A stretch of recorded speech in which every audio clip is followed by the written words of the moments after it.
प्रकार से धेनु मानस ग्रंथ 1 वर्ष तक मौन रहना हमारी ताकत तो नहीं है भाई।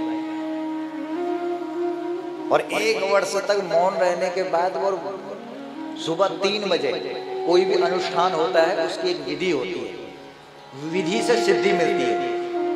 कई लोग बोलते हैं महाराज जी हमको सिद्धि मिल जाएगी, तो हमने कहा भी सबसे पहले समय सुनिश्चित करना पड़ता है।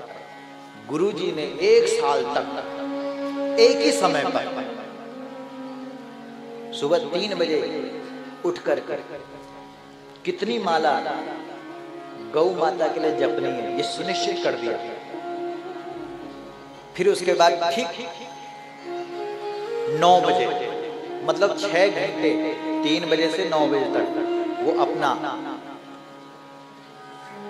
चिंतन और मंथन करते थे गौ माता पर, जितना उन्होंने शास्त्रों पर पढ़ा। उसके बाद अब वो 9 बजे गाय माता को खोलते थे, नंगे पैर गायों को चराते थे,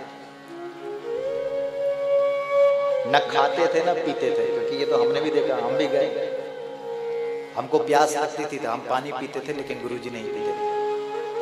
हमको भूख लगती थी तो हम मुख में डाल देते थे, लेकिन गुरुजी नहीं खाते थे, मौन रहते थे। जब उनको वक्त मिलता था तो वो पेड़ के बीच में महाभारत को रखते थे और उसको देखते थे।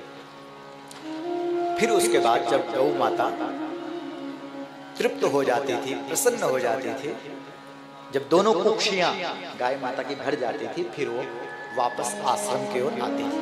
क्या भागती थी गाय, उन गायों के चरणों की धूल जो होती थी वो गुरु जी के पूरे शरीर में पड़ती थी। उसके बाद वो गाय घर में आती थी और फिर वो गाय को बांधते थे। गाय माता जुग्याली करती थी, उसको जो खाया है उसको पचाती थी। फिर गुरु जी आहा वाह रे वाह, जिसको प्यास लगी है उसको है कीमत का पता, किसकी? पानी के। भोजन की कीमत किसे पता है? जिसको भूख लगी है। पूरा 4-5 घंटे तक गाय चराने के बाद उसके बाद पानी है। उसके बाद जो गोबर में निकले हुए जो जौ है उसकी 1 रोटी बना करके फिर गुरुजी उसको खाते थे। और ये 1 दिन नहीं किया, 1 महीने भी नहीं किया, पूरे 1 वर्ष तक किया, तब जाकर के धेनु मानस हम लोगों को प्राप्त हुई है।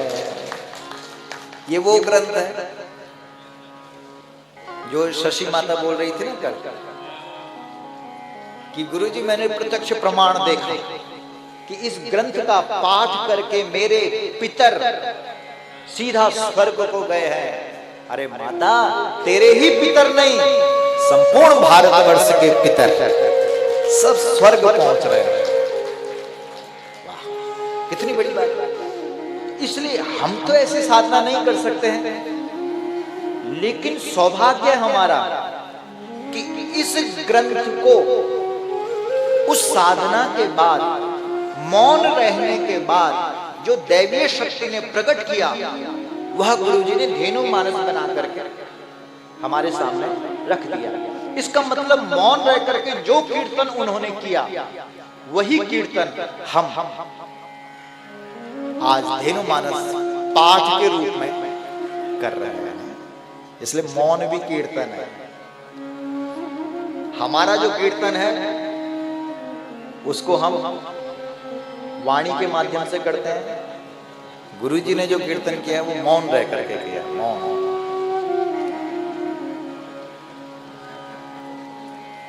उर कर बर चिट्ठी कही गए रही गए, कहत न खाटी मीठी, बोला ही नहीं गया।